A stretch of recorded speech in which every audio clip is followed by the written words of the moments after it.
Hey everyone! Tonight we're taking a deep dive into the digestive habits of history's ultimate conqueror, Alexander the Great.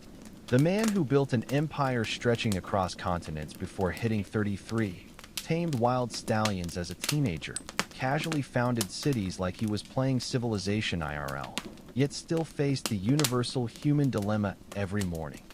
What's for breakfast? Was it golden platters of roasted lamb, humble battlefield lentils, or just whatever protein source couldn't scuttle away fast enough? Before we unpack his royal lunchbox, hit that like button if you're into this content, and subscribe, but only if you genuinely vibe with what I'm doing here. Drop a comment with your location and local time. I love seeing who's watching this at 3 a.m. while eating cereal straight from the box like a true battlefield commander. Now dim those lights, maybe turn on a fan for ambient noise, and let's take this historical food journey together. Before he was Alexander the Great, he was just little Alex being told to finish his porridge. Long before empire building and being mourned by 3 continents, young Macedonian royalty started his days like every other noble kid, with a breakfast that was aggressively wholesome and suspiciously challenging to chew. Picture this, a chilly Macedonian dawn. The sun's barely up, Aristotle's still snoozing, but the kitchen's alive with the sound of boiling barley and people pretending it tastes better today. Breakfast for young Alexander likely featured loaves, which is just a fancy ancient Greek way of saying hot, slightly salty mush. Sometimes they'd zooze it up with goat milk, or if it was a special occasion, maybe a dried fig that looked like it had survived its own military campaign. Next to this steaming bowl of mild despair sat bread, the kind made from emmer or barley flour with the texture of construction materials and a moral opposition to fluffiness. This was bread that stared back at you, bread that held grudges, bread that could double as a blunt weapon during palace coups. Olives made their obligatory appearance too, because nothing says happy childhood like bitter fruits swimming in brine.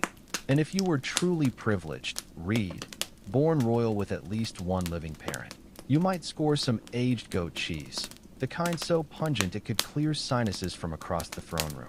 To wash it all down, wine. Yes, even for kids. Before you get excited, it was basically grape-flavored water.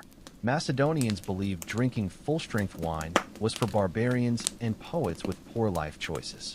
This Spartan breakfast wasn't about poverty. The Macedonian court had resources to spare. No, King Philip II deliberately raised his heir in austerity, cultivating restraint. No luxury, no softness, just pure protein and psychological conditioning to create a man who'd later eat Persian field rations without blinking. So no golden pancakes, no royal eggs Benedict, just mush, olives, and bread dense enough to prop up crumbling marble columns.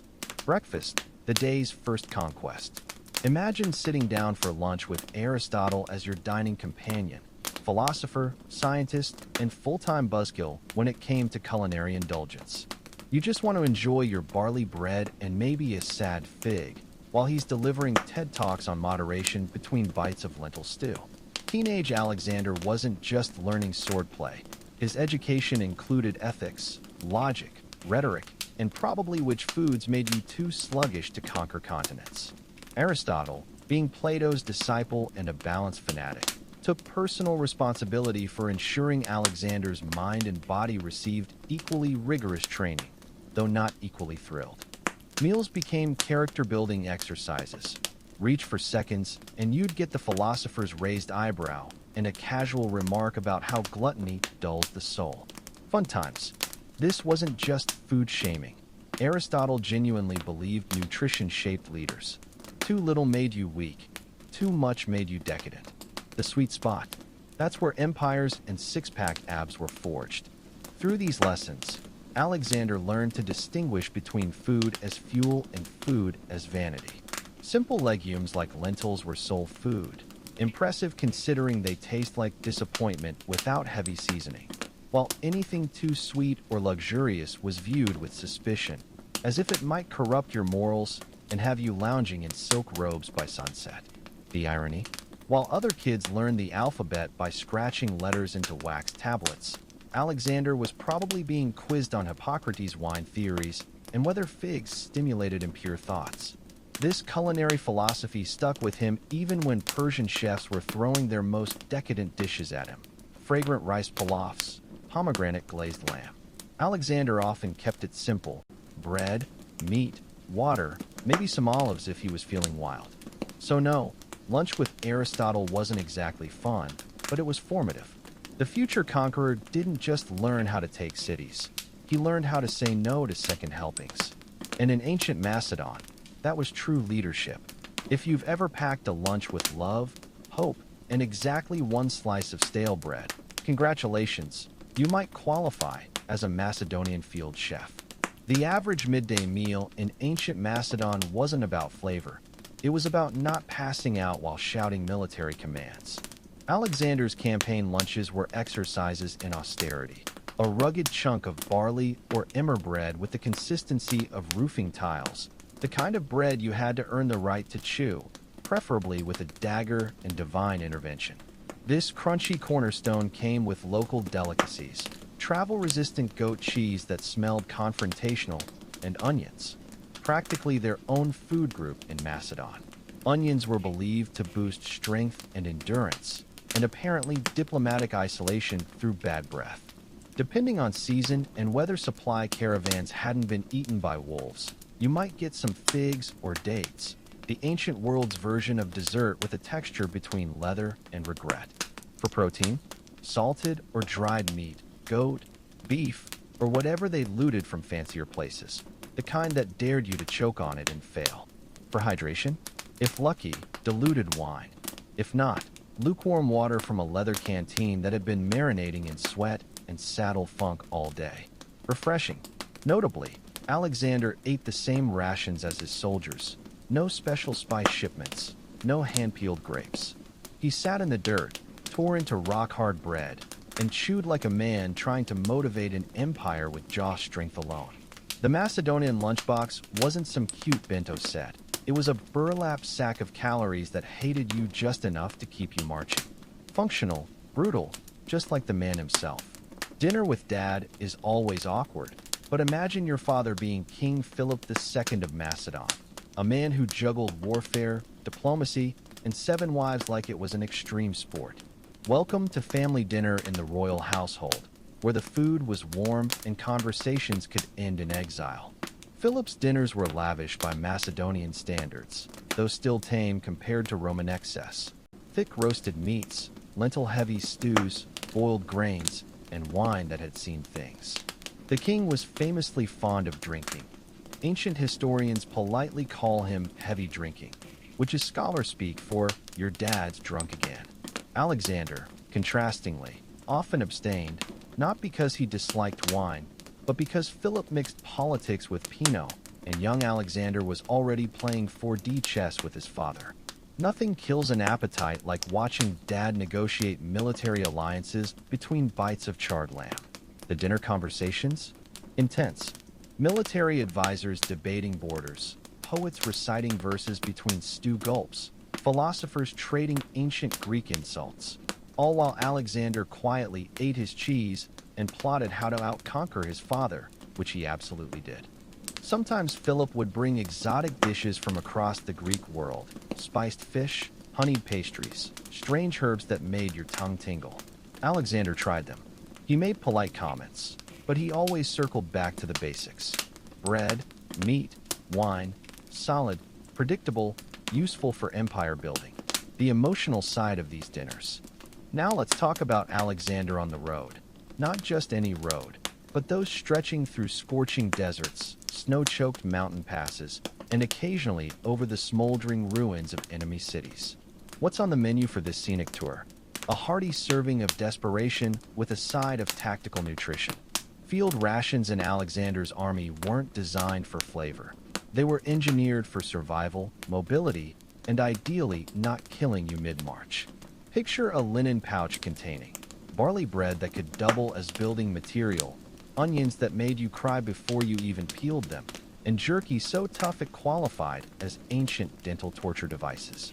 The bread alone was dense enough to stop arrows. If you could chew through it without cracking molars, congratulations, you were army material. These loaves pulled double duty as plates, shields, and in desperate moments, emotional support objects. Meat, when available, was salted into geological strata, goat, lamb, or whatever livestock hadn't outrun the supply train, sliced thin and dried until it became more mineral than muscle. This wasn't your modern artisanal jerky. This was the kind of protein that stared back at you with prehistoric defiance. The saving grace?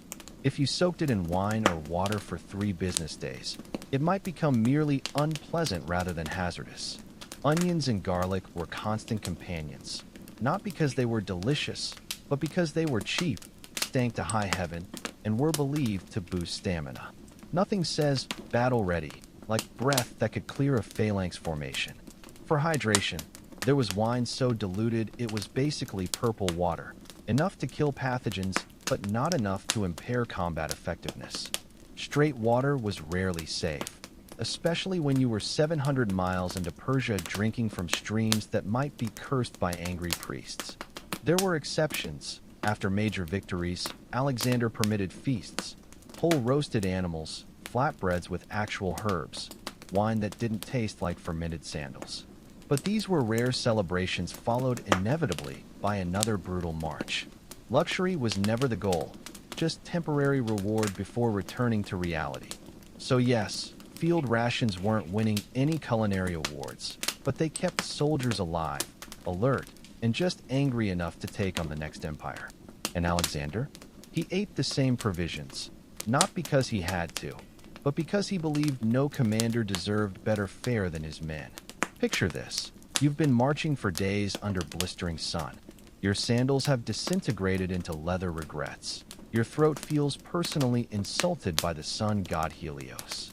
Suddenly a soldier finds a questionable puddle, not a spring, not a stream, just muddy liquid that might contain amphibious life forms, and scoops it into his helmet. Now comes the legendary part. He offers this dubious beverage to Alexander, king of kings, conqueror of Persia, ruler of the known world, who looks at the water, thanks the man, then pours it dramatically onto the ground before the entire army. This iconic moment of theatrical dehydration wasn't about thirst. It was performance art with morale as the audience. If the most powerful man alive wouldn't drink until his men had water, then you, the foot soldier with third-degree sunburn and trench foot, could tough it out too. The helmet as cup detail matters. In antiquity, your headgear was your multi-purpose tool, drinking vessel, bowl, emergency chamber pot. Alexander's gesture transformed dehydration into team building, like corporate trust falls, but with more sandals and existential stakes. The legend stuck because it encapsulated Alexander's leadership style. He didn't just command through strategy, but through shared suffering. Hungry when his men were hungry, marching when they marched, refusing even frog water until all could drink. Modern historians like Arrian and Plutarch ate this up. Here was a leader who weaponized solidarity. Anyone can share a feast, but publicly rejecting water? That's emotional warfare at masterclass level. Next time you complain about room temperature bottled water, remember Alexander once declined a helmet of dubious hydration on principle, and his army loved him for it. Conquering Persia came with perks, chiefly culinary upgrades. When Alexander marched into Persian palaces, he wasn't just greeted by trembling nobles and abandoned treasure rooms. He encountered banquets so extravagant they made Macedonian field rations look like gravel in a napkin. Persian cuisine didn't mess around. These were the people who invented rice pilaf, saffron-infused stews, pomegranate-glazed lamb, and about 47 varieties of honey-drenched pastry that all sounded like dessert spells from Arabian Nights. Their royal feasts were architectural marvels, gold plates, crystal goblets, exotic fruits stacked like miniature ziggurats, enough roasted meats to give a forest existential dread. And here comes Alexander, king of austerity and philosophical restraint, walking into this culinary fever dream like a Spartan at a Vegas buffet. Did he indulge? Occasionally. He wasn't made of stone. Historical accounts mention him trying saffron rice, date-stuffed pastries, and wine so potent it needed its own warning label. But mostly, He stuck to basics: bread, meat, water, while Persian nobles lounged on silk cushions nibbling quail stuffed with other birds. This wasn't just personal preference, it was political theater. To Alexander, overindulgence meant softness, and softness meant losing empires. So while Persian elites treated dining as competitive sport, Alexander chewed his barley cakes like a man who considered flavor a mild distraction. He did let his men enjoy the spoils, though. After years of dust and boiled goat, they deserved some decadence. Roast lamb, grilled fish, honey cakes served on dishes fancier than their hometowns, but Alexander remained cautious. He'd seen what happened when luxury took root. Soft bellies made poor shields in battle. That said, he wasn't completely immune to Persian influence. Certain ingredients like rosewater and cinnamon reportedly entered his meals. Flavor, after all, wasn't treason. So yes, Persia threw a culinary coming-out party, and Alexander RSVP'd. But always left early, his appetite for conquest outweighing his appetite for saffron. Because in the end, he still dined like a man with deserts to cross and enemies to chase.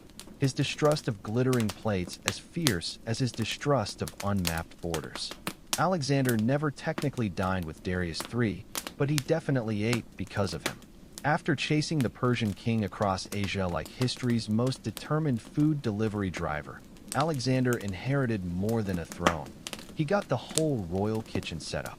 We're talking about culinary operations on steroids. Hundreds of chefs, bakers, spice masters, and professional food testers whose job was basically eat this in case it kills the king. This wasn't a camp. It was a Michelin-starred military convoy. When Darius fled, leaving his dining tent behind, Alexander stepped into a world of decadence previously reserved for gods and people with severe ego needs. Gold-plated dishes, tables buckling under slow-roasted meats, saffron rice so fragrant it should have been taxed, fish grilled in fig leaves, sauces aged longer than most Macedonian soldiers' lifespans. How did Alexander react? Like a man raised on onions and suspicion, he reportedly sat bolt upright, ignoring the customary Persian lounging, ate quietly while everyone else reclined, and generally behaved like someone who considered lavish dining a security risk. This wasn't rudeness, it was strategic signaling. Alexander wasn't about to get caught playing dress-up Persian prince. He wanted everyone, especially newly conquered Persian nobles, to know he remained Macedonian at core, disciplined, dangerous, and fully capable of flipping the buffet table if politics required. But let's not pretend he didn't enjoy the variety. Historical sources note he adopted some Persian customs, multi-course meals, occasional floral-scented wines. He wasn't above appreciating good food, he was above needing it. So no, they never broke bread as host and guest, but Alexander absolutely dined in Darius's seat, with Darius's silverware, served by Darius's terrified chefs, which in conquest terms is the ultimate power move. Revenge, it turns out, is a dish best served on gold plates with a side of political domination. Alexander's relationship with alcohol deserves its own chapter. Famous for many things: military genius, unchecked ambition, world domination before 33, his drinking habits oscillated between austere and apocalyptic. Despite typical restraint, there were moments, rare, dramatic, and increasingly tragic, when Alexander went full Dionysus. The most infamous being that Persian banquet where the conqueror, surrounded by luxury and yes-men, hosted a bacchanal of legendary proportions. The menu? Likely every decadent Persian delicacy imaginable. Lamb slow-cooked in pomegranate molasses, rice so fluffy it violated zoning laws, date pastries that defied physics, and wine poured like it was subsidized by the gods. There were toasts, long, emotional, increasingly slurred ones, possibly involving dramatic recitations of Homer and tearful comparisons to Achilles. Then came the incident. After enough rounds to drown a normal liver, Alexander, reportedly 3 sheets to the wind but still regal, decided to burn down the royal palace at Persepolis. Why? Historians still debate. Some say symbolic gesture, others claim drunken dare, A few suspect it was the ancient equivalent of hold my beer. The aftermath? Alexander woke up with what we can assume was history's most consequential hangover in a slightly charred empire. This wasn't an isolated lapse. Other accounts describe drunken brawls, including one tragic night when an intoxicated Alexander killed his friend Clitus, the same man who'd once saved his life in battle. The evening ended with vomiting, existential crisis, and what we might call the original walk of shame. For a man obsessed with control, alcohol became his Achilles heel. The more successful he became, the harder it was to resist both wine and sycophants. In those cups, Alexander wasn't a god king, just a very drunk man with very bad judgment and, unfortunately, access to fire. Marching into India presented more than military challenges. It was a culinary curveball for Alexander's grain and goat-fed troops. After crossing deserts and mountains, they encountered spices they couldn't pronounce, fruits that looked suspicious, and animals the size of siege engines. Indian cuisine was revelation. Lentils cooked with turmeric and ginger, rice flavored with tamarind, chili-like heat that turned Macedonian helmets into steam rooms. Ancient sources describe how Alexander's army reacted to these new flavors with mixed fascination and digestive panic. The conqueror himself adapted. He respected local food traditions even while invading, sampling curries and fragrant stews. His men? Not so much. Macedonian soldiers built for meat and bread simplicity regarded spiced lentils and strange fruits with suspicion when they weren't publicly complaining loud enough to scare nearby elephants. Rumor has it many began nostalgically missing their good old barley gruel, which tells you how disorienting Indian cuisine was. Then there were the elephants, not as menu items, but as battlefield opponents. Alexander, ever pragmatic, took one look at war elephants and basically said, "We're not eating those, but we should probably hire some." Still, Indian hospitality overwhelmed. Tables groaned with spiced goat, fried breads, date desserts. Even when keeping portions modest, Alexander couldn't ignore the generosity. Some accounts claim he sent Indian dishes back to his troops as morale boosters. Ancient general speak for "try this and stop whining." Ultimately, India expanded more than the empire's borders. It stretched their palates, spice tolerance, and emergency bathroom strategies. For a man who considered salted onions a complete meal, this was growth. You can conquer Persia, march through Egypt, but eventually the Tao finds you. No matter how far Alexander traveled or how many golden feasts were laid before him, he kept returning to the culinary equivalent of a shrug, boiled lentils. Humble, unpretentious, with a texture between mushy gravel and warm resignation, lentils were his dietary North Star. Now, was this because he loved lentils? Doubtful. No child dreams of world domination while craving legume mush. But lentils were practical, nutritious, non-perishable, politically neutral.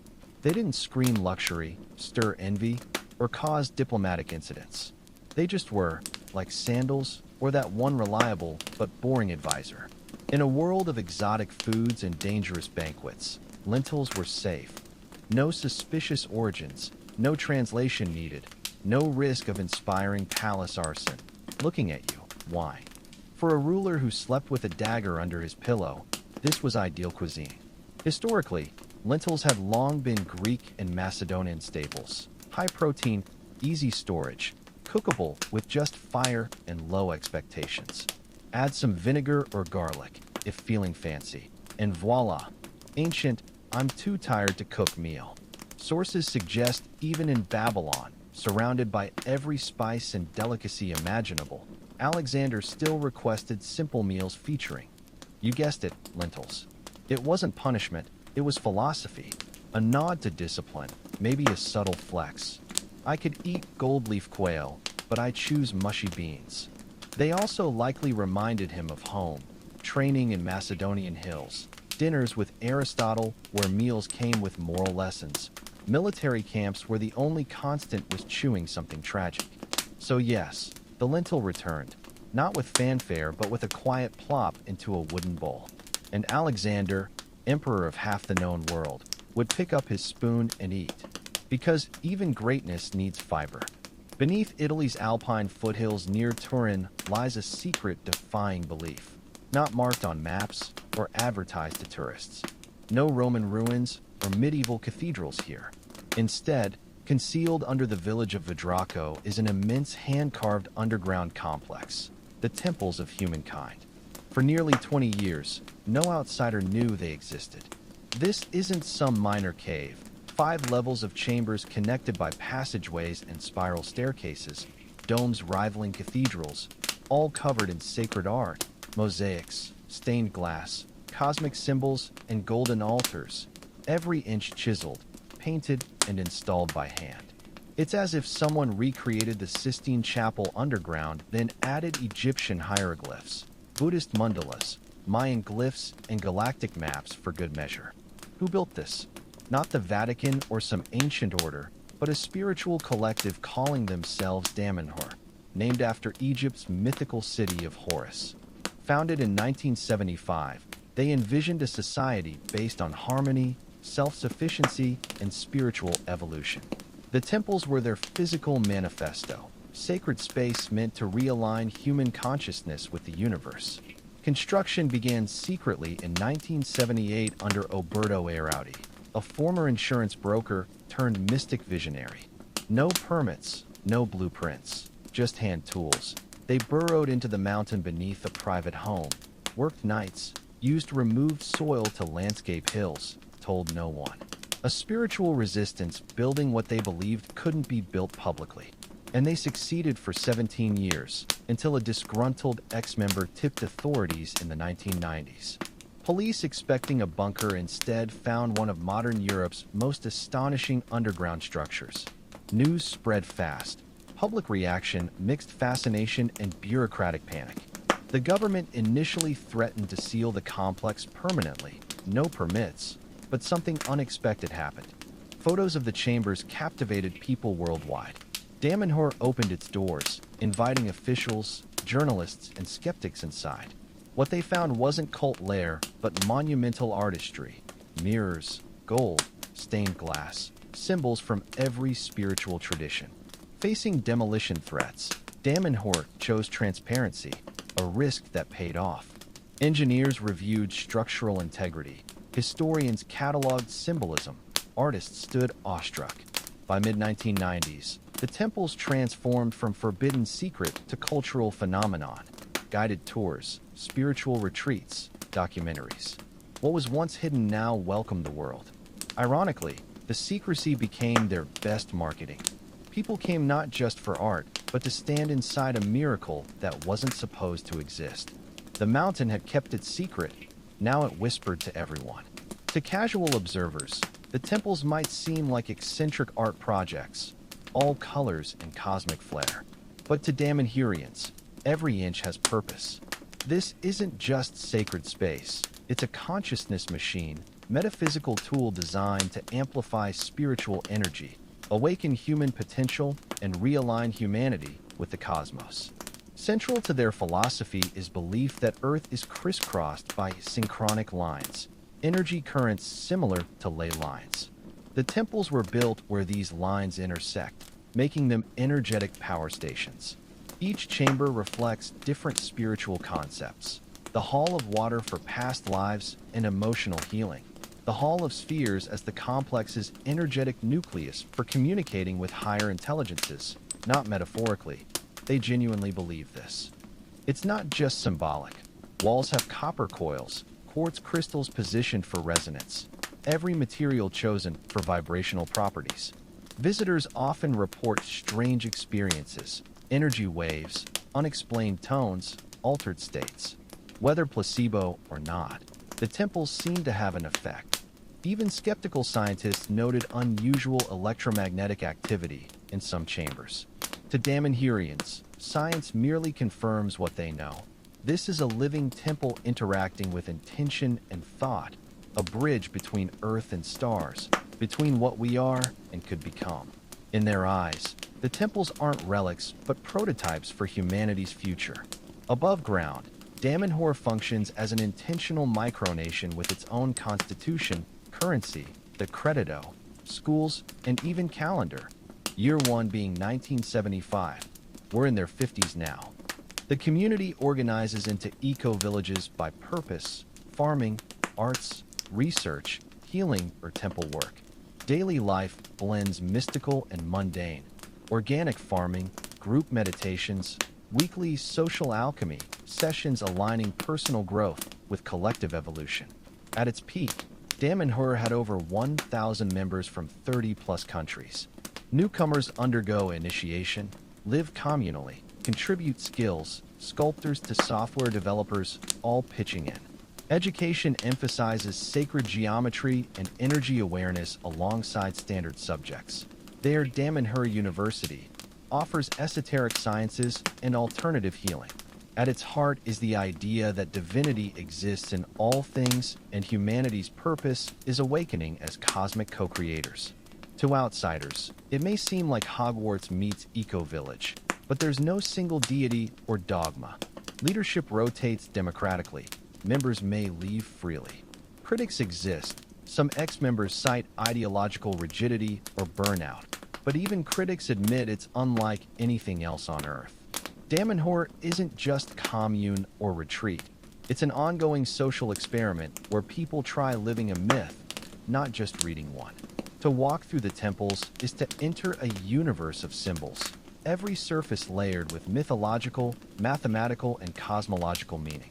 But to Damanhurians, this isn't decoration. It's sacred technology for awakening spirit and communicating beyond words. Their aesthetic blends Egyptian iconography, Celtic spirals, Hindu deities, and futuristic star maps. Intentional codes speaking the soul's language, bypassing rational mind for deeper awareness. Why blend so many traditions? They believe all myths are fragments of universal truth, different tongues pointing to the same cosmic source. The temples don't recreate any one religion, but harmonize them as deliberate integration of human spirituality. Then there's their invented sacred language, thousands of ideograms designed to express what ordinary speech cannot, carved throughout the temples in gold and marble. To them, these symbols aren't invented but remembered, possibly from prehistory or extraterrestrial sources. Many visitors describe being inside the temples as overwhelming.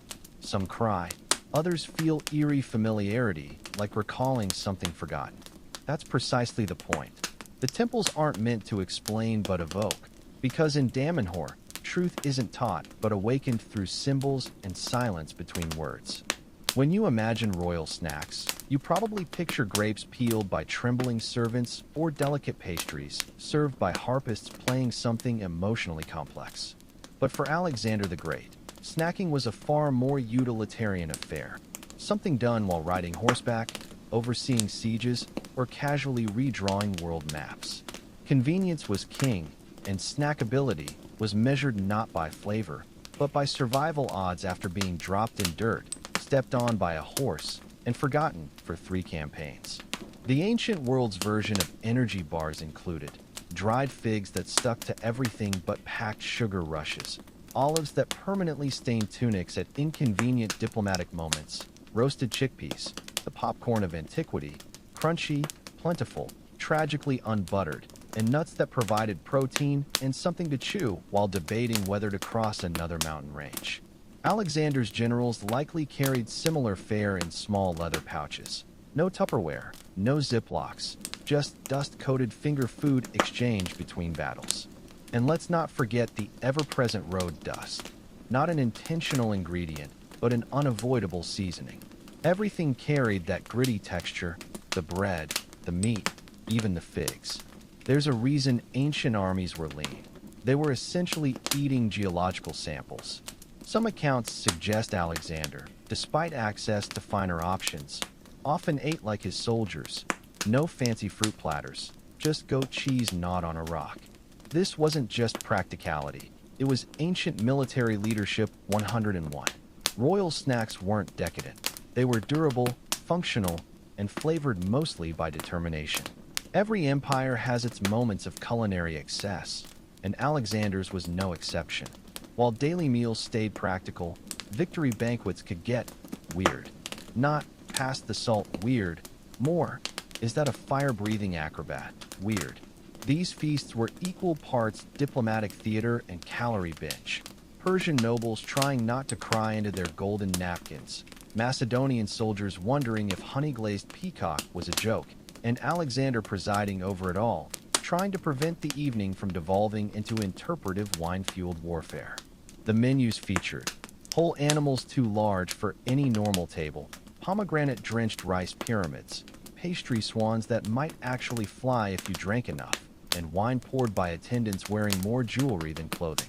Entertainment included poets reciting between courses, acrobats forming human pyramids, possibly an elephant or two doing something symbolic and vaguely threatening. But the real chaos came during toasts. Macedonian drinking traditions turned competitive, with men trying to out-sentiment each other in both alcohol volume and emotional vulnerability. It started with "To Alexander" and ended with someone sobbing, "I'd die for your sandals," into a lamb leg. One infamous banquet in Samarkand saw Alexander attempting to merge Macedonian and Persian traditions by having both cultures feast together. Beautiful in theory, disastrous in practice. Language barriers, cultural misunderstandings, and the fundamental clash between Persian sauce-based cuisine and Macedonian salt is a spice simplicity. Someone was bound to flip a platter. Other banquets got weird unintentionally, like when Alexander hosted in a freshly conquered city that still smelled of smoke, or when foreign delegations brought tribute dishes, like live peacocks or six-servant pudding. These feasts were more than meals. They were political statements, unity stunts, morale boosters, and occasional lessons in why you don't let Thracians near open wine amphoras. Yes, Alexander could throw a party, but even then he often ate sparingly, drank carefully, and watched everything like a man who knew history was taking notes. By the time Alexander reached Babylon, he wasn't just a king. He was a global brand with a diet now incorporating Greek, Persian, Indian, and whatever that smoked thing was from Bactria. Babylon rolled out the red carpet, which in Mesopotamian terms meant feasts that made Olympic opening ceremonies look like potlucks. Their chefs were masters of edible opulence, grain-fed lamb, date wine, fruit compotes, and sauces served on something between dishware and jewelry. Meals came in courses with live music, incense so thick you could chew it, and the faint scent of either glory or exhaustion, maybe both. Alexander's table was now a geopolitical event. Persian satraps, Indian emissaries, Greek generals, and philosophers pretending not to be scandalized by cumin all dining together. Yet despite the spectacle, Alexander often kept it simple. No gorging, no self-indulgence, just the old staples. Bread, meat, maybe watered wine, even as gold-plated peacocks paraded by. Part discipline, part political messaging. Yes, I rule the world, but I'm still the guy who eats field rations. Then came the final feast. Accounts vary wildly, ancient historians being about as reliable as drunk tweets, but most agree Alexander attended one last massive banquet, possibly honoring a god, a friend, or just surviving another Tuesday. There was food. There was alarming amounts of wine. And sometime after, he fell ill. Poisoning. Malaria? Liver failure from years of high-functioning world domination? We'll never know. For 11 days, the conqueror of continents lay bedridden, unable to speak, eat, or rise. The man who'd consumed empires couldn't keep down broth. There's no record of his last meal, probably nothing grand, maybe just wine or a damp cloth on his lips. In the end, history's greatest overachiever went the way of all mortals, quietly, humbly, possibly still hungry. The banquet tables were cleared, the cups emptied, and history took its seat. Let's imagine Alexander time-traveled to a modern food court, dusty cape, confused by escalators, squinting at neon signs. What would he order?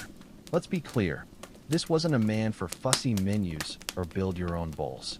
He'd skin options, fusion tacos, rainbow smoothies, deep-fried everything, and likely head straight for a lamb gyro, nodding approvingly at the rotating meat like it's a tiny edible conquest. Energy bars would feel familiar, ancient granola, lentil soup nostalgic, grilled onions acceptable if they smelled like home and poor life choices. Fast food would puzzle him. Meals ready in minutes? That would have seemed like witchcraft in Macedon, though he'd probably appreciate the military efficiency after inspecting the kitchen for security risks. Faced with modern menus, he'd have questions. Why Caesar salad when the man was stabbed in the forum? Why is this chicken general, and what army did it command? And upon tasting a milkshake, this is delightful. What animal produces sugared milk? Health-wise, he'd thrive. His original diet, low carb, high marching, was basically paleo before it was trendy. Keto? Just standard campaign season. Yet despite modern options, he'd likely crave simplicity, flatbread, roasted meat, watered wine. No avocado toast, no mason jar salads, definitely no unicorn frappuccinos. Because Alexander wasn't just a man of appetite, he was a man of purpose. Food was fuel, a tool, occasionally morale booster, never the main event. So next time you're paralyzed by menu choices, ask, would Alexander eat this or annex it? Suddenly that lentil wrap doesn't seem so boring. In the waning days of antiquity, when Mediterranean minds still gathered under colonnades to debate cosmic truths, a woman named Hypatia stood center stage. Born circa 360 CE in Alexandria's intellectual melting pot, she defied every convention, not just participating in philosophy and science, but excelling where men supposedly belonged. Her father Theon, a mathematician at Alexandria's Great Museum, the fading echo of its legendary library, trained her in arithmetic, geometry, astronomy, and Platonic philosophy. She didn't just memorize theories, she challenged, debated, and taught them. By adulthood, Hypatia outpaced her father in both intellect and influence. Her lectures drew students empire-wide, pagans, Christians, skeptics, zealots, all sitting equally at her feet. She taught openly in streets and lecture halls, wrapped in a philosopher's cloak, commanding attention through clarity, not authority. She explained celestial mechanics, conic sections, and number theory with such brilliance contemporaries called her near divine. This was no cloistered scholar. Hypatia moved freely through Alexandria's male-dominated intellectual circles, advising city officials and Roman governors alike. She embodied classical thought, just as it was slipping beneath rising tides of religious fervor and imperial decay. Alexandria was no longer just the bookish city of the Mouseion. It was becoming a battleground of faiths, Christianity ascendant, paganism waning, politics growing dangerous. Hypatia's fame, independence, and status as rationalism's symbol began stirring envy among those preferring revelation over reason. Yet in those early years, she remained untouchable, the last light of a fading era, revered not for fitting into men's world, but rising above it. In an age when women were expected to marry, bear children, and avoid lecture halls, Hypatia did something revolutionary. She chose the life of the mind. More remarkably, Alexandria let her. Her presence was radical, but her intellect made arguments against her untenable. She didn't fight her way into intellectual circles, she was invited. Her mastery of mathematics and astronomy placed her at Neoplatonism's forefront, blending Plato's teachings with mysticism about the soul's journey and reality's nature, all delivered with geometric precision. Hypatia's lectures weren't dry academic exercises. Her reputation was magnetic. Students came from across the empire, wealthy Roman men paradoxically learning logic from a woman their society would have silenced. She taught publicly, not secretly, riding through town in her philosopher's cloak, speaking in forums and amphitheaters to mixed crowds. It wasn't just her knowledge that captivated, but her character, famously ascetic, disinterested in wealth or pleasure. She remained unmarried, likely by choice, maintaining philosophical purity. One possibly apocryphal but telling story.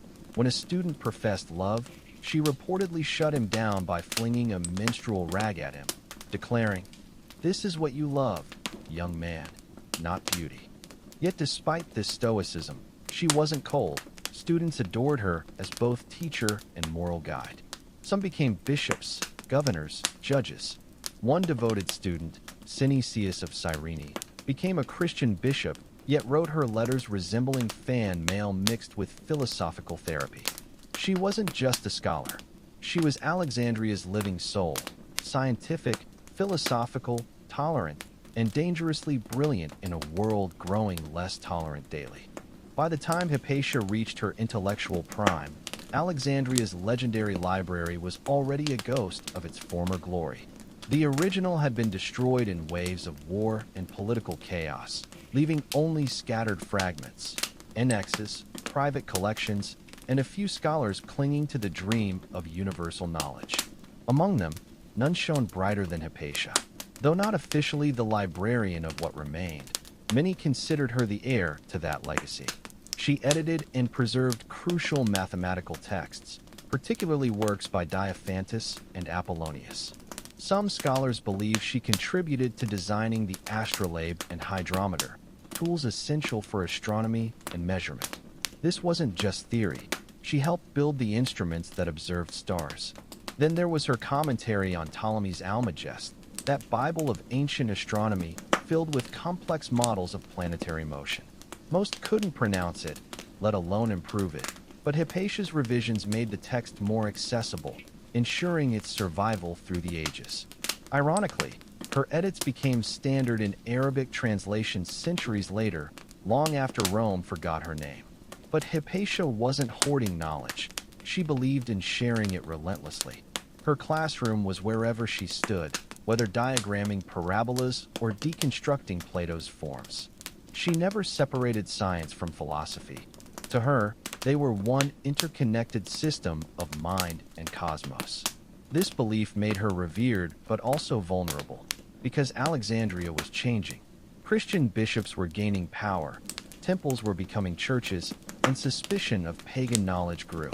Hypatia, rooted in classical tradition, began being seen not just as a teacher, but as a threat, a woman who taught astronomy instead of theology, who questioned rather than obeyed, who remained publicly unaffiliated with any religion. It didn't matter that some students were Christians or that she showed no hostility to the church. What mattered was the symbolism. She represented the old world of reason, and in a city turning toward dogma, that was dangerous. By early 5th century Alexandria, truth no longer required evidence, just suspicion and a crowd.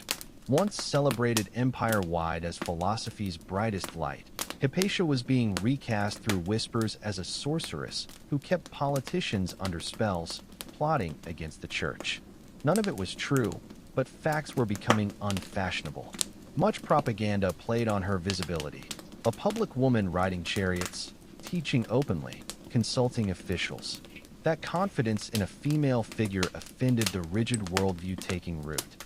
Rumors claimed she worshipped demons, that her astrolabes were magical instruments bending men's wills. They were just scientific tools.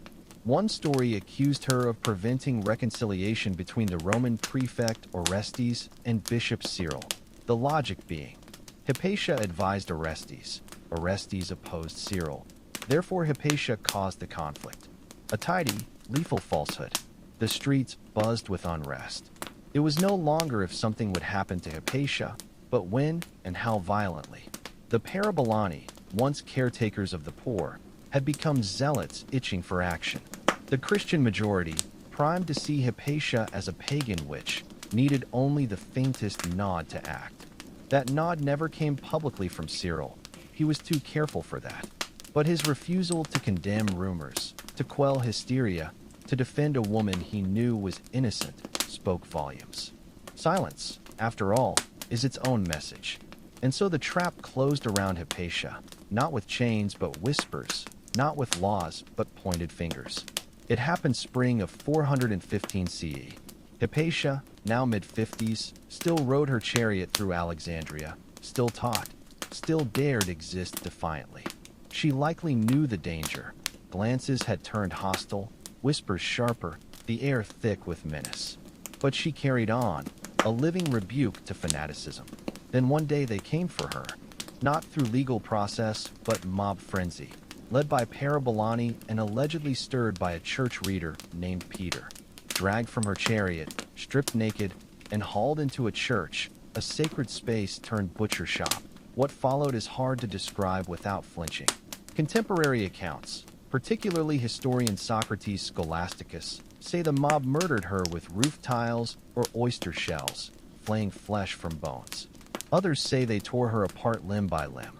After killing her, they burned the remains, erasing every trace as if that could sanctify the deed. It wasn't policy but passion, ideology over legality. No trial, just execution by rage. Alexandria lost more than a woman that day. It lost its last voice of classical tradition, its final public philosopher, arguably its last claim to cosmopolitan spirit. Orestes was powerless to respond. Cyril expressed regret but distanced himself. No arrests, no inquiry. First silence, then forgetting. But the damage was done. With Hypatia's death, a door slammed shut on antiquity's age of reason, marking Alexandria's descent into theological rigidity. Her mutilated body became the final punctuation on centuries of cultural erosion. A scholar killed, a world lost. In following weeks, Alexandria grew eerily quiet. Streets still bustled, churches rang with chants, bureaucrats stamped scrolls, but the soul of open exchange had dimmed forever. There was no justice, no trial, no restitution. Orestes disappeared from records, possibly recalled to Rome. Cyril emerged stronger, eventually canonized as Saint Cyril of Alexandria, remembered more for battling heresy than the blood spilled under his watch. Hypatia's legacy was swiftly buried, her name scrubbed from records, writings lost, teachings attributed to others, mathematical contributions scattered with faint traces. In history's blink, one of antiquity's brightest minds became a whisper. But whispers linger. Centuries later, her story resurfaced. Renaissance humanists saw her as reason's martyr, Enlightenment thinkers as dogma's victim. By 19th to 20th centuries, she was elevated again. Woman philosopher, last guardian of Alexandria's wisdom, tragic figure marking classical civilization's twilight. What we know comes largely from men's accounts. Students like Synesius, historians like Socrates Scholasticus, later chroniclers piecing together shattered mosaics. The woman herself was silenced, but her silence became thunder. Despite centuries of suppression, Hypatia refused to be forgotten, her name resurfacing whenever authority was questioned and truth valued. She became more than historical figure, a symbol not just of murdered scholarship, but of an idea. That reason must stand its ground even when the world turns violent. During Renaissance, thinkers rediscovered her as martyr to ignorance. Enlightenment philosophers pointed to her as proof of religion crushing inquiry. Voltaire wrote of her with fury. Modern times see her inspiring scientists, feminists, secularists. To mathematicians, she's an early woman in STEM. To philosophers, a pioneering female mind. To humanists, a reminder how fragile knowledge is against fear.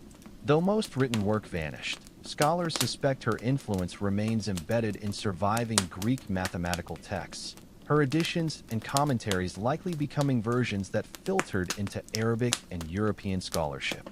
There's profound irony. The mob that tore her apart sought to destroy everything she stood for. Yet Hypatia endured not in temples or churches, but in minds of generations refusing to let her name vanish.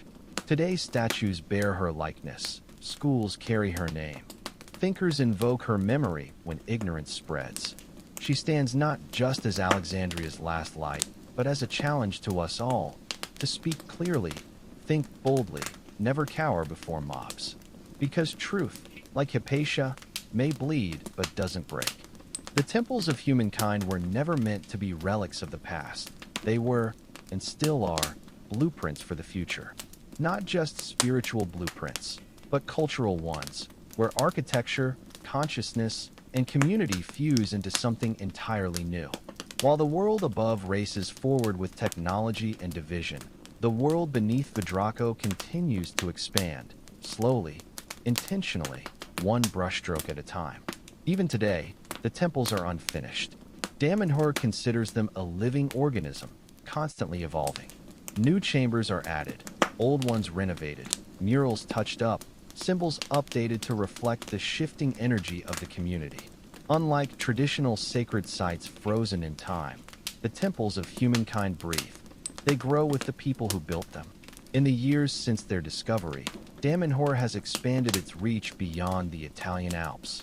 The Federation now includes centers in other countries, online courses, and a steady stream of international visitors who come for spiritual retreats, energy healing, or sheer curiosity. Some arrive expecting New Age fluff. Many leave deeply moved, not necessarily converted, but struck by the sheer ambition of the place. After all, how many communities secretly build cathedrals underground? Yet Damanhur isn't without critics. Skeptics raise eyebrows at claims of past lives, synchronic lines, or interstellar communication. Others question the intensity of devotion expected from members. But through it all, the Federation endures, not by isolating itself, but by opening its gates. Today, the temples stand as symbols of possibility. What can be created when art, intention, and community collide? They remind us that the great sacred sites of antiquity, pyramids, cathedrals, ziggurats, weren't just buildings. They were expressions of collective belief. Damanhur dares to ask, why do we stop building like that? Perhaps that's the true legacy of the temples of humankind. Not their cosmology, but their audacity. In a world obsessed with efficiency and spectacle, a group of ordinary people dug into the earth and made something sacred, by hand, in silence, for no reason other than beauty and spirit. It's not just a temple. It's a question carved in stone. What are you creating with your life? Long before satellites mapped the globe or sailors shouted, "Land ho!" humans were already on the move, tracing coastlines, crossing deserts, scratching their understanding of the world onto clay, stone, and hide. Travel wasn't just curiosity, it was survival. The earliest explorers weren't adventurers. They were gatherers, traders, hunters, refugees. But over time, movement became strategy, and eventually, legacy. The first maps weren't grand cartographic masterpieces. They were patterns on cave walls, carvings on bone, mental images passed down orally. Around 2300 BCE, the Babylonians etched one of the oldest known maps onto a clay tablet, not of the world, but of a single region, marked with rivers, towns, and mountains. To them, Earth was a flat disk ringed by cosmic ocean, Babylon proudly at the center. It wasn't geographically precise, but it revealed something deeper, intent. These people wanted to understand their place in the world. They wanted to navigate. But how do you travel without roads, signs, or star charts? You watch the sun, study the stars, memorize animal migrations, wind patterns, terrain. And if you're lucky, you pass that knowledge to someone with a better memory. Ancient Polynesians, for example, mastered navigation by reading ocean swells and bird flight paths. Mesopotamian traders followed the Tigris and Euphrates, turning seasonal floods into highways. In these early civilizations, travel was rarely solo. It was communal, slow, dangerous. Bandits, storms, disease, vanishing without a trace, all real risks. But travelers also carried goods, languages, ideas, and technologies between regions. Trade routes formed like veins across the ancient world. Exploration didn't need to reach new continents to be revolutionary. Sometimes, it was enough to reach the next city-state, the next oasis, the next valley. Those small steps wove the web that would become civilization itself. So when we speak of ancient exploration, we're not just talking about epic journeys.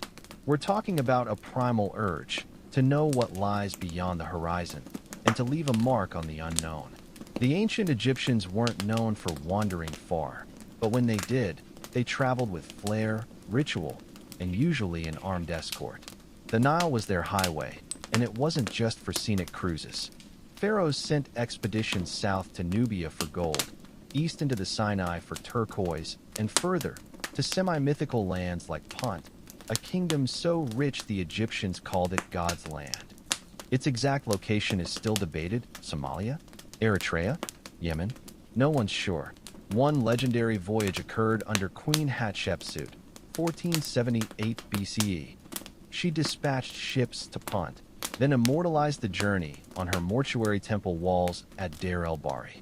The carvings show massive ships, men hauling myrrh trees, locals with elaborate hairstyles. This wasn't just trade, it was propaganda, diplomacy, and divine PR rolled into one. Egyptians also trekked into the Sinai Peninsula for mining expeditions. Not small operations, but state-sponsored campaigns with hundreds of workers, scribes, and priests. Everything was recorded, minerals extracted, offerings made to gods for safe passage, even complaints about rations. Some things never change. Despite being surrounded by deserts, Egypt wasn't isolated. Caravans moved through the western desert, linking oases and bringing goods from Libya. Sea travel connected them to Byblos, Crete, and beyond. But Egyptian travel wasn't easy, whether by boat or land. Expeditions were slow, risky, expensive, yet they were seen as extensions of divine order.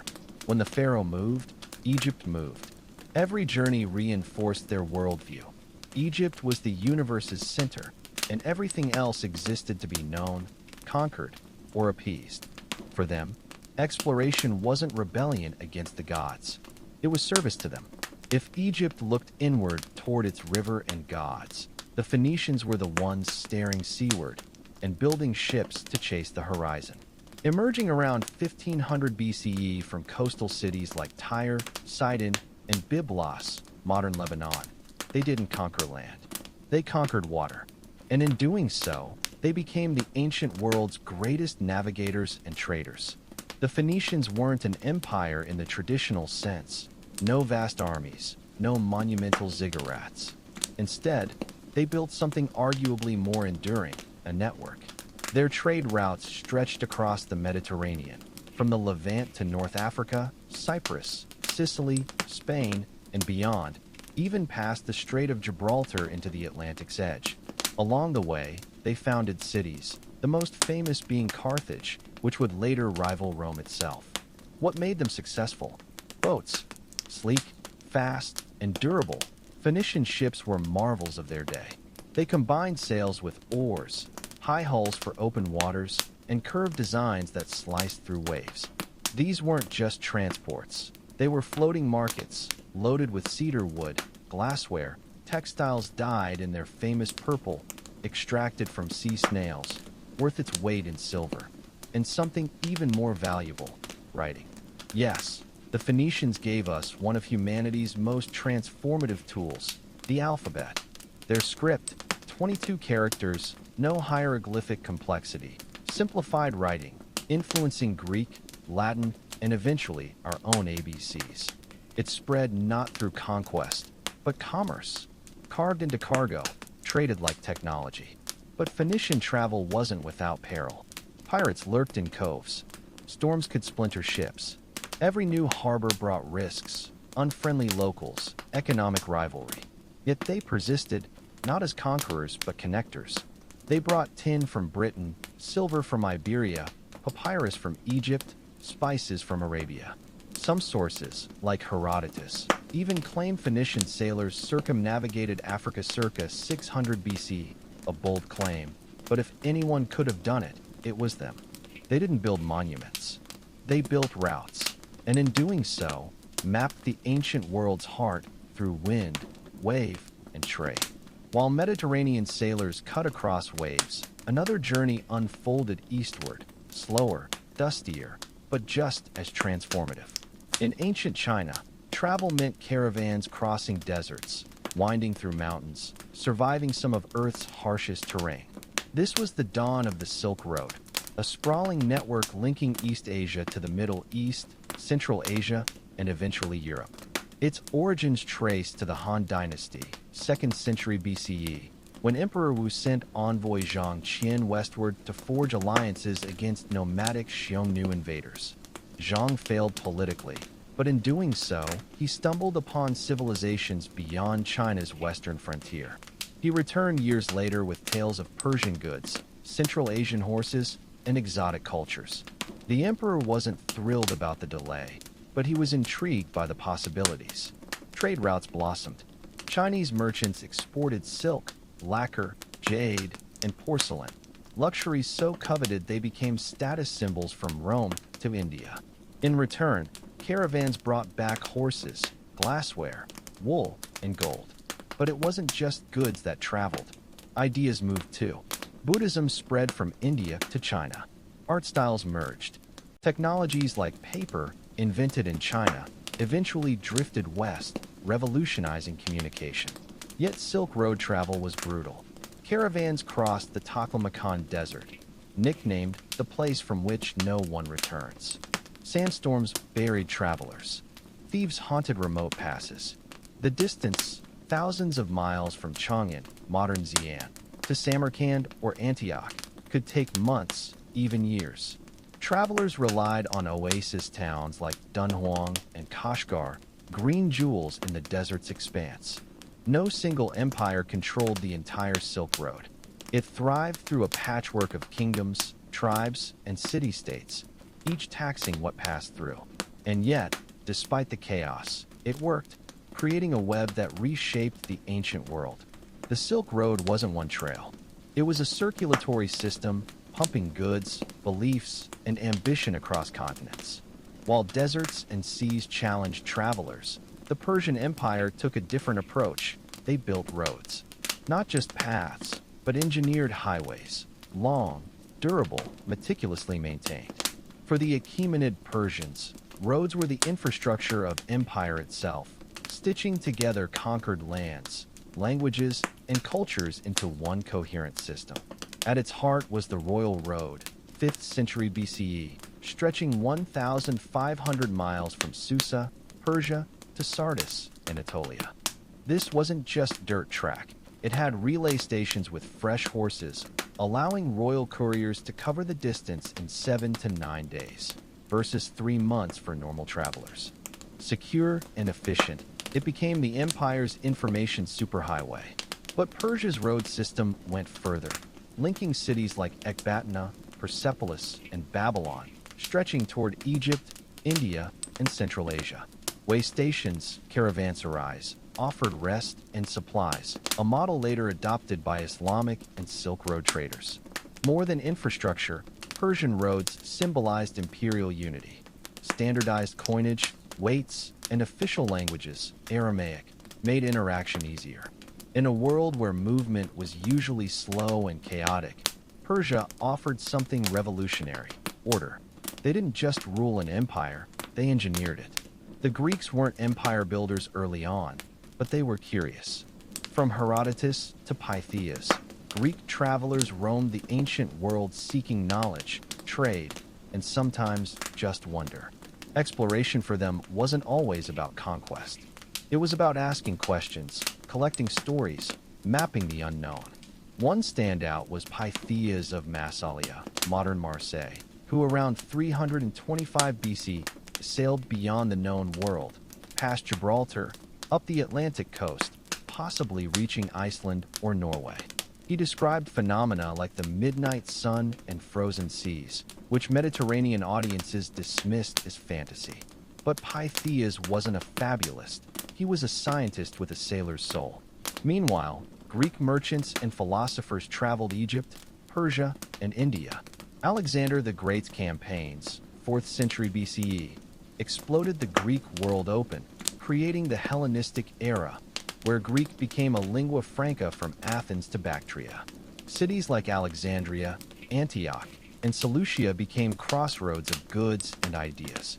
Travel wasn't exceptional anymore. It was expected. Then came the Romans, the ultimate engineers. They didn't just travel, they paved it. Literally. Their road system connected cities across Europe, North Africa, and the Middle East. At its peak, the Roman Empire boasted over 250,000 miles of roads, including 50,000 miles of stone-paved highways. Routes like the Via Appia, 312 BCE, were engineering feats, built to last. Many still exist. Roman roads served the military-first, rapid legion movement, but also enabled commerce, mail, pilgrimages, even tourism. Wealthy Romans visited Greek temples, Egyptian pyramids, and Gallic spa towns. guidebooks and travelogues became popular. To Rome, roads weren't just practical, they were propaganda. A road to your town meant you mattered. And with every mile laid, Rome reshaped the ancient world's sense of distance and connection. While land routes like the Silk Road carried caravans, another network, just as vast, stretched across the Indian Ocean. These were the maritime silk routes, linking ports from East Africa to India, Arabia to Southeast Asia. Long before European sails dominated, ancient sailors rode monsoon winds across astonishing distances, turning the ocean into a global marketplace. The key? Monsoons, predictable seasonal winds that reversed direction yearly. Mariners learned to time voyages with these currents, eastbound when winds blew from Africa, westbound when they reversed. With this knowledge, ships could reliably cross open ocean, making previously impossible journeys routine. Indian merchants sailed from Gujarat and Tamil coasts, exporting spices, textiles, gems, and ivory. Arab traders carried goods between Aden, Oman, and the Persian Gulf. East African ports like Rapta traded ivory and tortoiseshell. Chinese vessels, especially during Han and Tang dynasties, joined later, bringing silk and ceramics. By the 1st century CE, Roman ships reached Indian ports like Baragaza and Maziris, bypassing overland routes entirely. A Roman-era guidebook, the Periplus of the Erythraean Sea, details these bustling ports and routes. This wasn't speculation, it was a manual for navigating global trade. But the Indian Ocean wasn't just about goods. It was a highway for ideas. Buddhism spread from India to Sri Lanka and Southeast Asia via these waters. Later, Islamic traders carried their faith across the ocean, shaping cultures from East Africa to Malaysia. Unlike militarized land empires, this network thrived on pluralism. Tamil merchants, Swahili sailors, Yemeni imams, and Chinese diplomats all doing business in the same harbors. In this ancient sea, the tides didn't just carry ships. They carried civilizations. Not all ancient travel was for trade or war. For millions, the deepest motivation was faith. Sacred sites, holy rivers, distant shrines. Pilgrims journeyed at great personal cost, seeking healing, enlightenment, or divine favor. These weren't vacations. They were spiritual trials, acts of devotion in motion. In India, pilgrimage was central to Hindu and Buddhist life. People traveled to bathe in the Ganges, visit shrines like Varanasi or Bodh Gaya, or trek to Himalayan hermitages. These arduous journeys were believed to cleanse karma and bring one closer to liberation. Buddhist monks carried their faith along trade routes to Sri Lanka, Central Asia, and beyond. In Greece, pilgrims flocked to oracles like Delphi, where the Pythia, Apollo's priestess, delivered cryptic prophecies. Others visited healing sanctuaries like Epidaurus, leaving offerings for cures. These journeys doubled as social events. Vendors, performers, and civic rituals turned pilgrimage into community spectacle. In Rome, religion intertwined with state identity. Pilgrimages to temples or imperial cult centers were acts of both piety and political loyalty. Devotees might visit the temple of Asclepius for healing or trek to Jerusalem. Then under Roman rule, for Jewish festivals like Passover.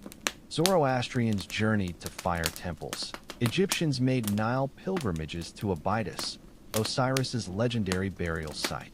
These sacred travels blurred spiritual and political space.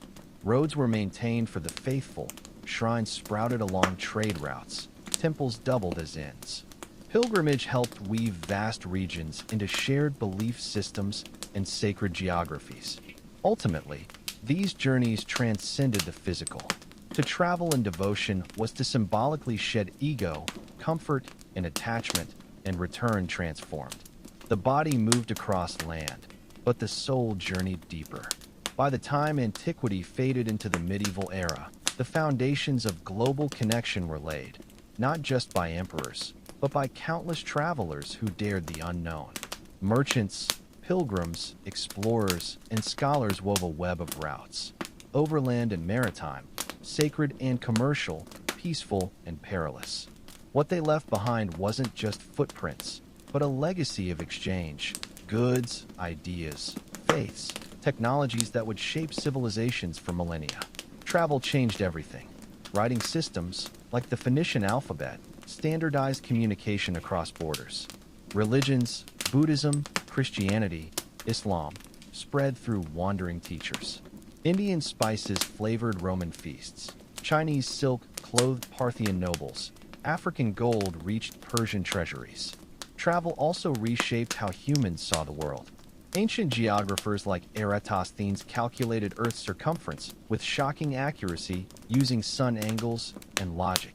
Ptolemy mapped continents, inaccurately but ambitiously. Even wrong maps were steps towards something greater, a vision of Earth where distant peoples weren't myths, but fellow humans on different paths. These roads, rivers, and sea lanes would evolve into medieval trade networks. The Silk Road merged into Islamic caravan routes. Roman roads carried Christian pilgrims. Indian Ocean knowledge passed to Arab, Chinese, and eventually European navigators. Most remarkably, the spirit of ancient travel endures. The modern world runs on engines and GPS, but its heart still beats with the same curiosity that drove Phoenician sailors, Chinese caravanners, and Egyptian emissaries millennia ago. They didn't have passports or credit cards, just boldness, vision, and an unshakable belief that what lay beyond the horizon was worth the risk. And because they believed that, we inherited a world tied together, not just by conquest or commerce, but by the most human act of all, movement.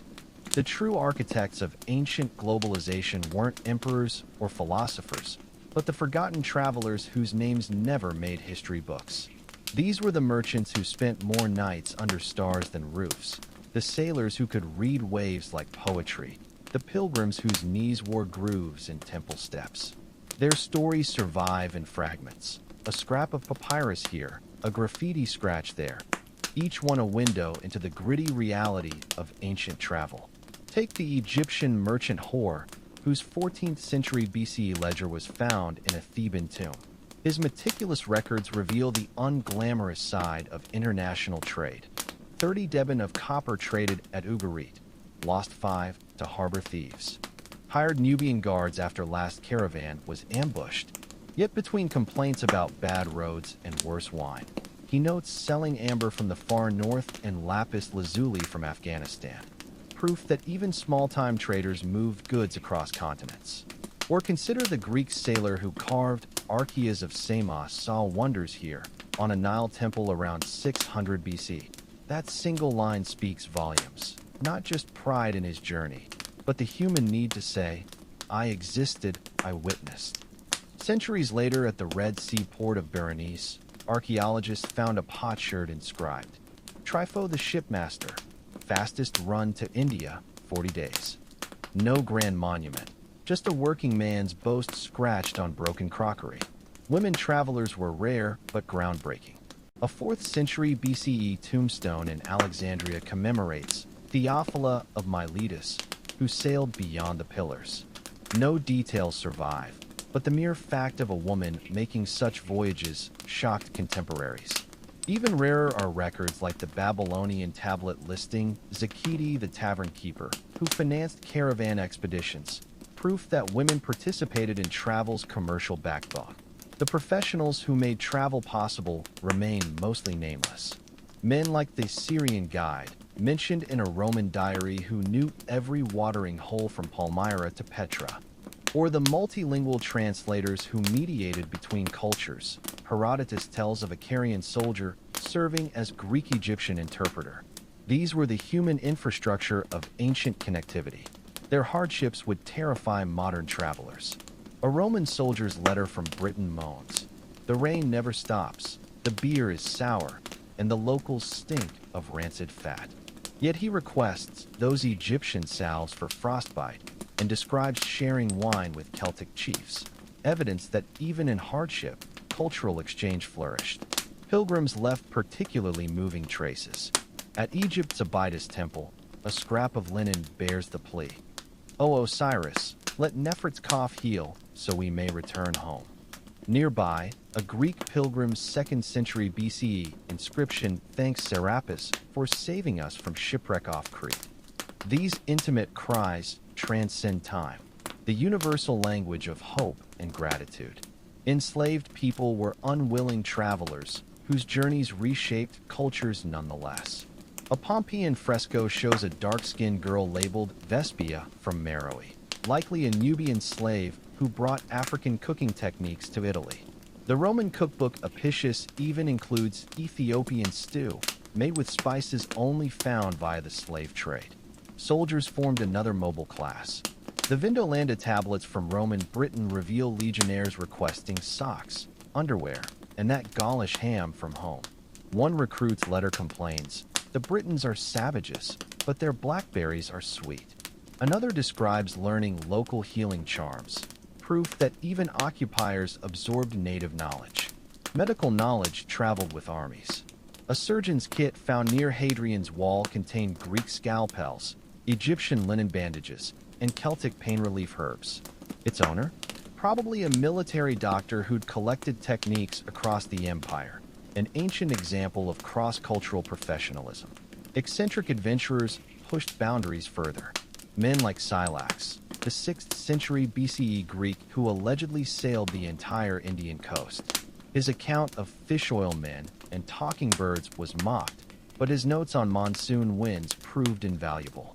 Or Pythias of Massalia, whose descriptions of congealed seas, ice, and midnight sun were only verified when Vikings retraced his route centuries later. Even failures advanced knowledge. A Han Dynasty map fragment shows a Chinese official's doomed attempt to chart a safer Silk Road route. Though inaccurate, it guided later travelers, reminding us that every wrong turn ultimately lights the path. The most poignant artifacts are the humble ones. A child's wooden camel found in a Viking grave, its carving style distinctly Arabian. A Roman toddler's tombstone in Gaul depicting him riding a toy elephant, likely gifted by some far-flung merchant uncle. These everyday objects whisper that globalization wasn't just about goods, but the human connections they represented. Because that's the untold story of ancient travel, not just the movement of things, but the knitting together of lives. Every merchant dodging bandits to deliver incense. Every soldier mailing home exotic seeds. Every mother whispering lullabies from a homeland her children would never see. They were weaving a web more enduring than any empire. The spices in your kitchen, the cotton in your clothes, even the alphabet on this screen, all exist because ordinary people kept moving despite storms, thieves, and aching feet. They proved that curiosity and necessity could bridge any distance, that shared meals and traded stories could dissolve otherness. In the end, the greatest legacy of ancient travel isn't mapped in miles, but in the countless small acts of courage and connection that made the vast, bewildering world feel just a little bit like home. The mechanics behind ancient travel reveal just how staggering these journeys truly were. Consider the logistics. When Alexander's army marched into Persia, their supply chain required 10,000 mules carrying 1,500 tons of barley alone, enough to stretch 60 miles if lined up nose to tail. Each soldier's daily ration of 3 pounds of bread meant baking 75,000 loaves daily in clay ovens dug into conquered lands. These weren't just movements of people, but seismic shifts of entire ecosystems. The Phoenicians' maritime dominance stemmed from shipbuilding innovations we'd recognize today.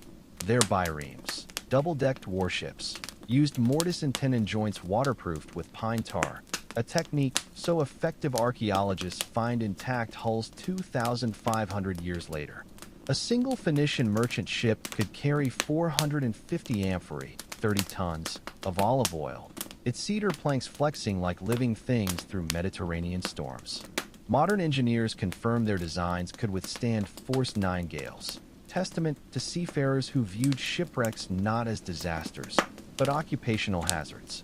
On the Silk Road, camel caravans moved at a glacial 15 miles per day, meaning a round trip between Chang'an and Antioch took 18 months.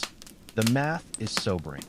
Each camel carried 300 kilograms of goods, so transporting just 1 ton of Chinese silk required 4 camels, 12 mules for supplies, and 5 guards. Bandits knew this math too, which is why caravan masters like Sogdian trader Nanai Vandak, mentioned in 4th century CE letters, hired Tibetan mercenaries at 20 silver drachmas per month. Their contracts, preserved in Dunhuang caves, specify penalties for sleeping on watch. If robbers steal while you nap, you owe double the lost goods. Inns along these routes weren't the cozy taverns of fiction. A Roman road station, Mantio, excavated in Syria had stone troughs for horses, flea-infested straw pallets, and a price list charging 1 denarius for stable, bath, and bad wine.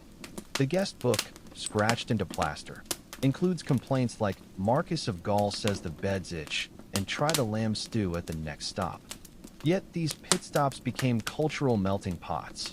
Archaeologists found Indian black pepper in a Pompeii Mantio's kitchen, alongside Gallic ham and Egyptian dates. The real unsung heroes? Translators.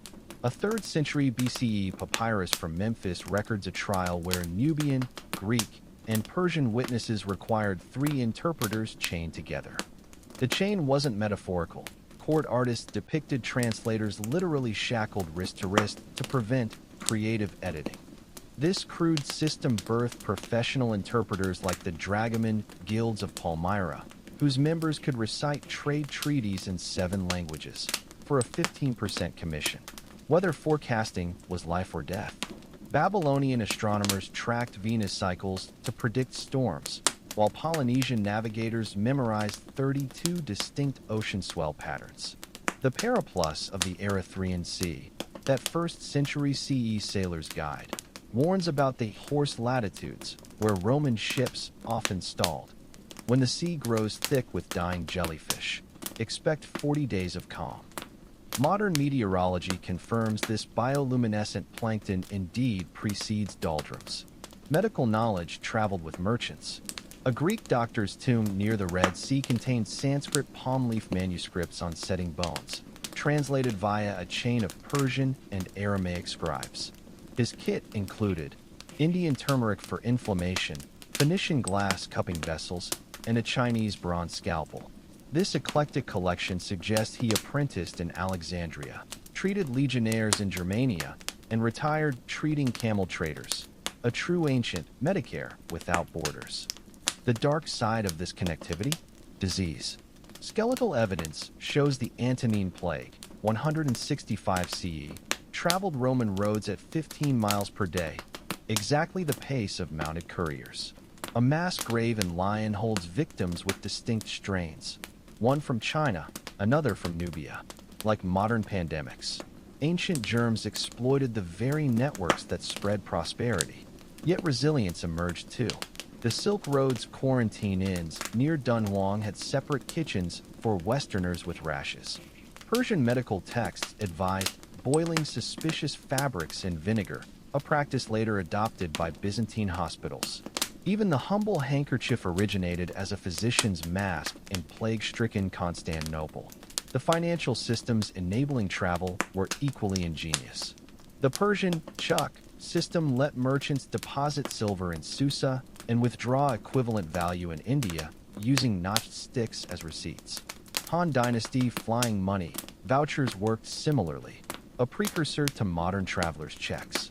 When archaeologists opened a Pompeii banker's strongbox, they found receipts from Gaul to Gaza, all settled through a single Roman credit network.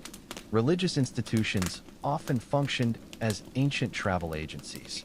Buddhist monasteries along the Silk Road provided lodging, guided pilgrims to sacred sites, and even offered karma loans, repayable in future lives. The Temple of Jerusalem similarly housed visitors, changing Tyrian silver into temple shekels for a 12% fee. This spiritual hospitality had rules. A Delphi inscription warns, no entry with weapons or fleas. The psychological toll surfaces in personal artifacts. A Roman soldier's letter begs his mother, send the amulet against barbarian magic. A Greek trader's will leaves 50 drachmas to any sailor who returns my bones home. Even Alexander reportedly kept a lock of his nurse's hair while campaigning. a tangible piece of home in the conqueror's tent. Yet for all the hardship, ancient travel reshaped human perception itself. When Scylax described India's rivers wider than the Aegean, or Pythia's road of Arctic waters that burn like wine, they expanded humanity's sense of the possible. The Roman geographer Strabo scoffed at such tales until he met merchants who'd seen these wonders firsthand. Their accounts, once dismissed as lies, became the bedrock of medieval cartography. Perhaps the most profound legacy lies in what didn't survive. The ships that sank carrying unknown ideas, the caravans swallowed by sandstorms along unmapped routes, the translators who died taking secrets between languages. For every success story, 100 failures vanished unnamed. Yet even these losses propelled progress. Every wreck taught sailors to build sturdier hulls. Every vanished caravan prompted better maps. Because ultimately, ancient travel wasn't about reaching destinations. It was the irreversible transformation that occurred along the way. When a Roman tasted his first peppered Persian melon, when a Chinese scholar decoded Greek geometry from a tattered scroll, when an Egyptian baker adopted Celtic beer yeast, these micro-moments accumulated into macro change. The roads, ships, and caravans were merely vessels for humanity's oldest truth: movement is metamorphosis. The environmental impact of ancient travel reveals a paradox. These early networks birthed both globalization's first golden age and its original sins. When Roman ships stripped cypress cedar forests to build grain freighters, they triggered erosion that still scars the landscape today. Archaeologists counting ancient shipwrecks found a startling pattern. Mediterranean ship traffic during Pax Romana exceeded 1920s levels, all powered by oars and sails. Each of those vessels required 40 acres of woodland. The Roman appetite for ships and heating depleted North African forests so thoroughly that sand dunes now bury coastal olive presses. The Silk Road's ecological footprint was equally vast. To feed one camel for a 3,000-mile China to Persia trek required 1.5 tons of alfalfa, meaning a 50-camel caravan consumed a small farm's yearly output just in transit fodder. Han Dynasty records complain of the western roads shaking with endless herds, turning grasslands to dust. At Lulon, an oasis buried by sandstorms, excavations revealed thousands of camel bones, an entire generation of pack animals that collapsed from exhaustion at this fatal bottleneck. Yet ancient travelers also pioneered sustainability. Phoenician ships carried live potted herbs to prevent scurvy, the earliest recorded mobile gardens. Persian royal roads had spaced caravanserais designed to let grazing lands recover between caravans. The most striking example comes from Petra, where Nabatean engineers built an intricate system of dams and cisterns to support 30,000 travelers annually in what's now Jordan's desert. Their water conservation was so effective that modern hydrologists used their techniques in drought zones. Animals bore the brunt of ancient travel's demands. The Vindolanda tablets mention ox carts hauling 500-pound loads until their hooves split. Veterinary records show Roman smiths became adept at forging iron horseshoes. In India, Ashoka's edicts mandated shade trees and water troughs every 8 miles for beasts of burden, riding. The comfort of creatures that cannot speak is the moral test of civilization. Yet donkey skeletons from Egyptian copper mines reveal spines deformed by crushing loads, their bones still bearing the marks of whips. The human toll was equally harsh. Footprints preserved in Anatolian mud show Roman soldiers marching 25 miles daily in sandals thinner than modern flip-flops. Spinal injuries were rampant. Skeletons from Pompey's gladiator barracks show 70% had herniated discs from carrying 60-pound packs. Even elite travelers suffered. A Persian prince's mummy revealed arthritis from decades in the saddle, his hip bones grooved like river stones from friction. Yet necessity bred innovation. The Silk Road gave us the first padded horse saddles, invented by steppe nomads to prevent saddle sores during 100-mile daily rides.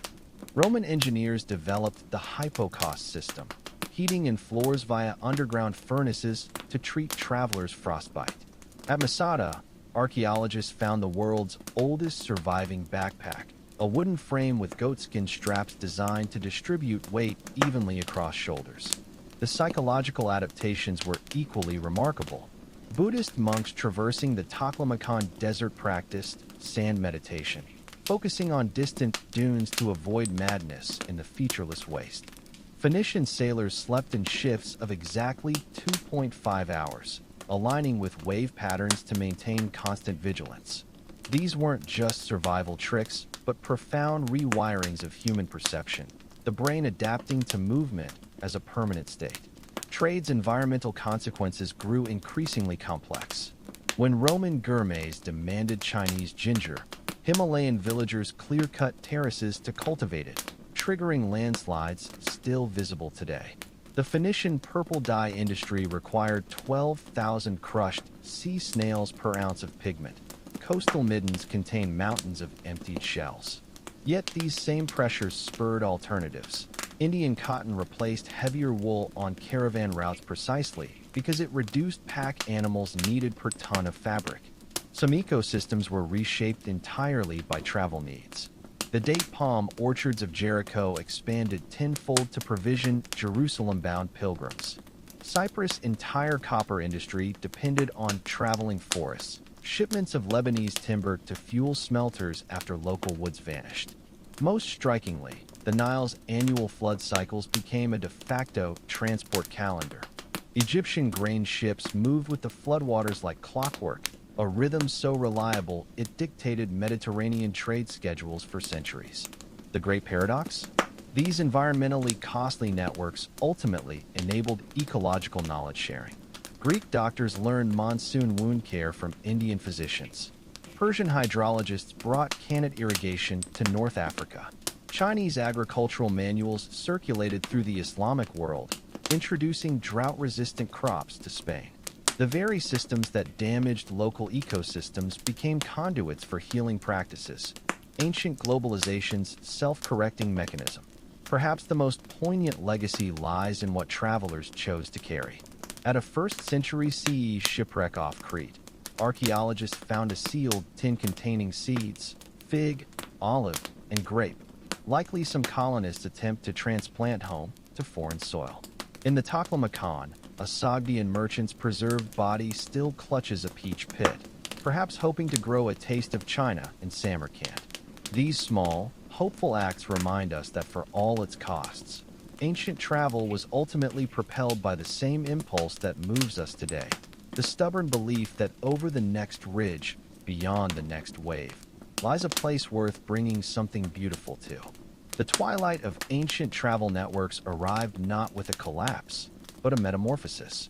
As the Roman Empire fragmented and Han Dynasty gave way to the Three Kingdoms, the great routes didn't vanish. They evolved, adapting to new political realities with remarkable resilience.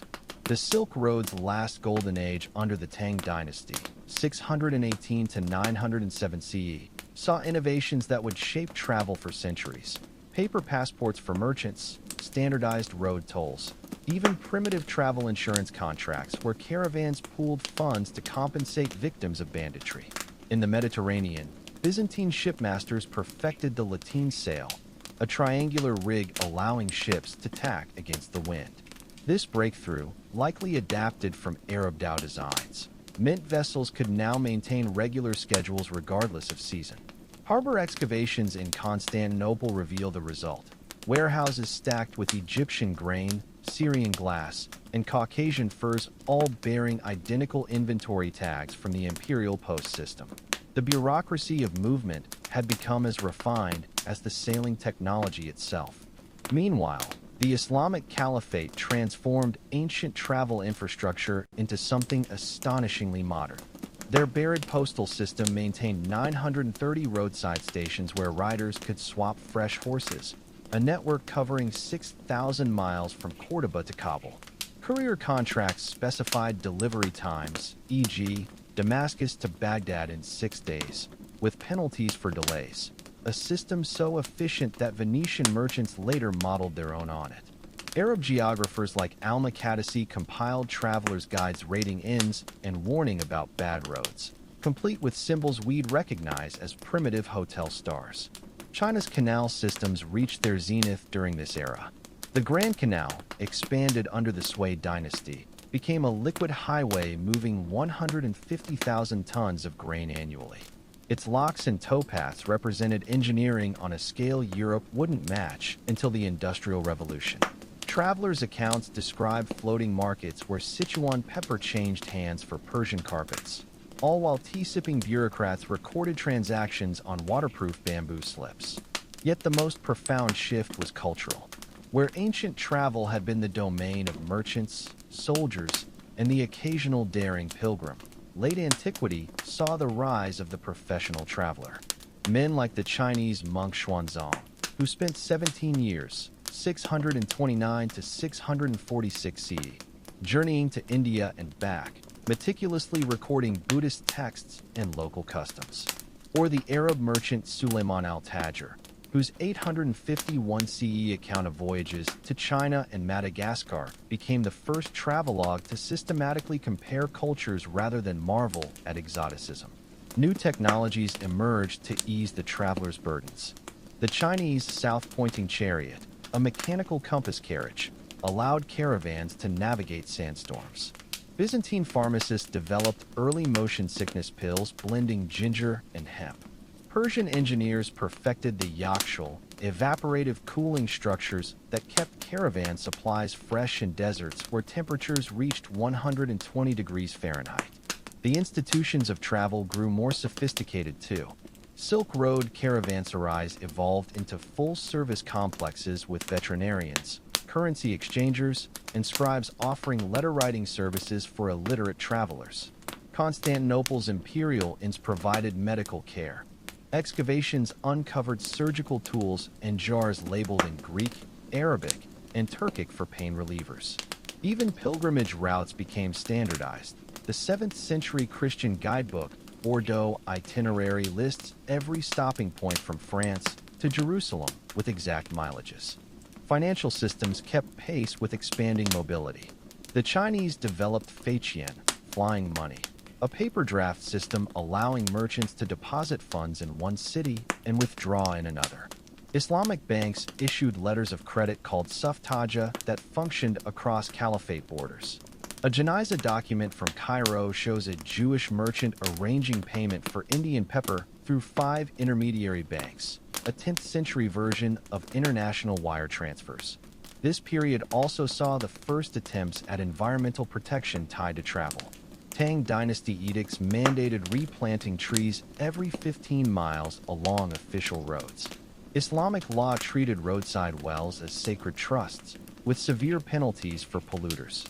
Byzantine shipbuilders were required to plant 10 trees for every one felled, an early carbon offset system. The professionalization of travel birthed new social classes. Guide interpreters called tujuns became essential on Silk Road routes, their fees standardized by imperial decree. In Constantinople, entire neighborhoods housed communities of foreign merchants, each with their own churches, baths, and cooking facilities, medieval versions of expat enclaves. The Venetian traveler Marco Polo would later describe these districts as cities within cities where all the world's tongues are spoken before breakfast. Perhaps the most striking continuity was how these late ancient networks anticipated modern tourism. Pilgrim badges from 8th century Santiago de Compostela functioned as early souvenirs. Roman-style thermal baths in Budapest and Bath remained popular destinations for medieval health tourism. Chinese poets wrote verses about the melancholy of homecoming that wouldn't sound out of place in a modern airport bookstore. Yet for all these advancements, travel remained arduous. A Byzantine military manual advises officers to inspect soldiers' feet nightly for those who hide blisters become cripples by dawn. Arab medical texts devote entire chapters to treating caravan sickness, a mix of dysentery and exhaustion that killed as many travelers as bandits. The human cost is etched in cemeteries along the routes, simple markers for merchants who died far from home, their graves oriented toward distant birthplaces. The greatest legacy of this transitional era was the normalization of long-distance connections. Where ancient travelers had been exceptions, late antiquity produced generations for whom movement was routine. When the Tang capital Chang'an hosted 10,000 foreign merchants daily, when Byzantine peasants could buy Indian pepper at local markets, when Islamic scholars compared notes from Spain to Samarkand, the world had irrevocably shrunk. This shift prepared the ground for what would follow. The Viking explorations, the Mongol postal system, the Age of Discovery, all built upon networks and technologies refined during late antiquity's travel revolution. The ancient world's final gift was proving that human curiosity and connectivity could outlast any empire's collapse, turning what began as tentative footpaths into permanent bridges between cultures. As we trace the arc from ancient footpaths to globalized superhighways, a profound truth emerges. The urge to travel is encoded in human DNA as deeply as language or laughter. The modern backpacker following the Silk Road, the businesswoman checking flight status on her phone, even the refugee fleeing war with a bundle of possessions, all walk in the footsteps of Hor the Egyptian merchant and Theophila the Milesian voyager. Our suitcases still carry echoes of Phoenician amphorae and Han Dynasty saddlebags. Archaeologists recently made a telling discovery at a Roman-era port in Israel. A child's leather sandal with a hobnailed sole, its tiny size suggesting a toddler barely old enough to walk. Beside it lay a toy wooden boat, its prow carved in the shape of a dolphin. This simple pairing speaks volumes. From our earliest steps, humans associate movement with possibility. That sandal's owner likely grew up hearing tales of Alexandria's lighthouse and Spanish silver mines, just as today's children pore over globes and space station videos. The technologies have changed beyond recognition, but the essential alchemy remains. When you board a train today, you participate in the same fundamental ritual that animated camel caravans and triremes, the transfer of not just bodies, but ideas.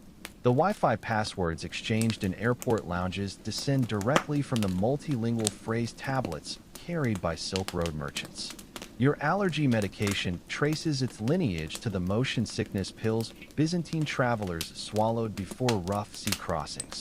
Consider the unbroken threads connecting ancient and modern travel. The comments section on hotel booking sites fulfills the same role as Roman Mancio graffiti warning about bedbugs or praising the lamb stew. Frequent flyer programs operate on the same principle as Tang Dynasty merchant passports granting tiered privileges. Cruise ship medical clinics still treat the same seasickness that plagued Phoenician sailors. The silk now woven into aircraft seat upholstery follows supply chains first established when Rome traded glass for Chinese textiles. Even our travel anxieties mirror antiquities. The fear of lost luggage?